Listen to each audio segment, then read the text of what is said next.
तो दोस्तों अर्जेंटीना के एलसीए टेंडर को लेकर के एक बड़ी न्यूज़ सामने निकल करके आई है और इस टेंडर में भारतीय तेजस JF-17, F-16 और साथ में जो रशियन MiG-35 फाइटर जेट है इसके साथ में कंपटीशन में है, जहां पर हमारे तेजस फाइटर जेट के जो चांसेस है वे सबसे ज़्यादा है और तेजस के बाद जो हाई चांसेस है वे आप सबको चाइनीज़ JF-17 के यहाँ पर दिखाई देंगे। और कहने को पाकिस्तान और साथ में चीन का जो JF-17 फाइटर जेट है ये एक जॉइंट वेंचर है, जहाँ पर पाकिस्तान ये क्लेम करता है कि ऑलमोस्ट ये अब उनका खुद का फाइटर जेट बन चुका है। लेकिन अर्जेंटीना की साइड से कुछ समय पहले एक ऐसा कदम उठाया गया था जिसके बाद में यहाँ पर एक बड़ा क्वेश्चन मार्क खुद से ही लग जाता है कि ये चाइना का फाइटर जेट है या केवल पाकिस्तान इसके ऊपर पेंट करके इसे खुद का फाइटर जेट क्लेम करता है। तो अर्जेंटीना के इस टेंडर को लेकर के अब खबर कुछ ऐसी है कि इनके पायलट्स की एक स्पेशल टीम और साथ में इनके टेक्नीशियंस की टीम जल्द ही भारत के अंदर आने वाली है। और जब भारत के अंदर एरो इंडिया 2023 होगा तो इस दौरान इनकी ये जो टीम है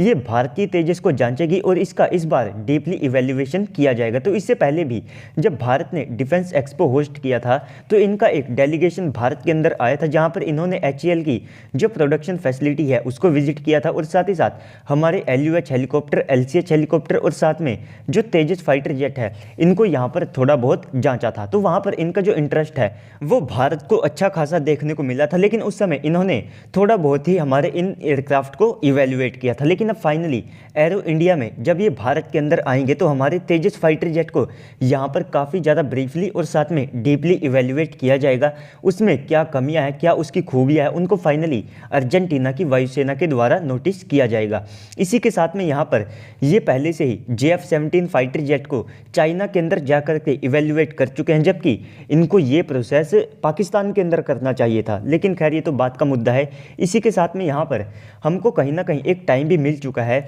जिससे कि हम तेजस MK-1A फाइटर जेट के अंदर जो ब्रिटिश कंपोनेंट्स हैं उनको यहाँ पर रिप्लेस कर सकते हैं अपने खुद के वेपन से या फिर जो रशियन कंपोनेंट्स हैं उनसे। क्योंकि यहाँ पर खबरें कुछ ऐसी है कि अर्जेंटीना का ये जो टेंडर है ये थोड़ा सा डिले होने वाला है, जिसके बीच में भारत को ये जो टाइम मिलेगा तो इसमें हम इनके मुताबिक जो बदलाव है उसको यहाँ पर कर सकते होंगे। तो अगर आप इस टेंडर में F-16 की पोजीशन को देखते हैं तो सबसे पहले तो यहाँ पर अर्जेंटीना ने ये कहा है कि वे F-16 के जो पुराने वेरिएंट है उसको यहाँ पर नहीं खरीदेंगे, जबकि इजराइल और साथ में अमेरिका के द्वारा अपने जो सरप्लस और साथ में पुराने वेरिएंट्स हैं वही अर्जेंटीना को यहाँ पर ऑफर किए गए हैं। इसके बाद में रही बात JF-17 की, तो खुद अर्जेंटीना वायुसेना के जो प्रमुख है तो उन्होंने ये कहा कि इसके जो स्ट्रक्चर है और साथ में इसकी जो बॉडी है तो वहाँ पर कई बार जो क्रैक्स हैं वे देखे जाते हैं और इसी के साथ में इसकी जो सर्विसेबिलिटी और इसका जो अवेलेबल रेट है वो काफ़ी ज़्यादा कम है, जिसके कारण इस फाइटर जेट को लेकर के यहाँ पर कई बड़े क्वेश्चन मार्क उठ जाते हैं।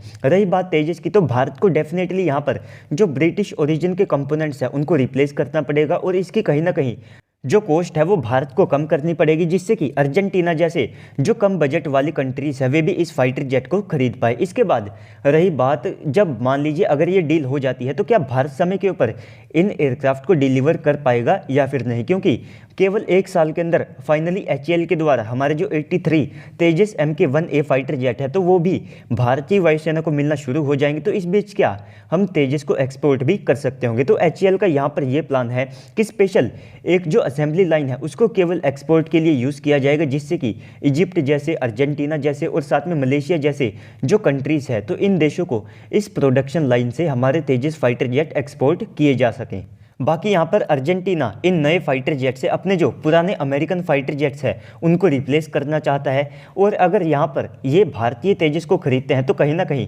इनको अमेरिकन वेपन्स का एक ऑप्शन मिलेगा, जिससे कि इनको अपने पुराने फाइटर जेट और इन नए फाइटर जेट के साथ में वेपन्स को लेकर के जो समानता है वो यहाँ पर मिल जाएगी। और इसी के साथ में यहाँ पर अगर इनको भारतीय और साथ में रशियन वेपन्स चाहिए होंगे तो इनके सामने उनका भी एक बड़ा ऑप्शन मौजूद रहने वाला है। तो कुछ समय पहले पाकिस्तानी मीडिया के द्वारा कुछ ऐसी फेक न्यूज़ फैलाई गई थी कि अर्जेंटीना ने $650 मिलियन का एक बजट बनाया है जिसमें ये JF-17 फाइटर जेट को खरीदने वाले हैं। लेकिन ये सारी खबरें फेक थी, जिसको बाद में खुद से ही अर्जेंटीना ने नोटिस कर लिया था। तो दोस्तों ओवरऑल इस पूरी न्यूज़ के बाद अब आप सबको क्या लगता है कमेंट सेक्शन में बताइएगा। साथ ही साथ अगर आपको वीडियो अच्छी लगी है तो वीडियो को लाइक कर दीजिएगा। अगर आप चैनल के ऊपर पहली बार आए हैं तो प्लीज़ से चैनल को भी सब्सक्राइब कर दीजिएगा। तो चलिए दोस्तों आज की इस वीडियो में इतना ही, मिलते हैं अगली वीडियो में, तब तक के लिए गुड बाय, जय हिंद।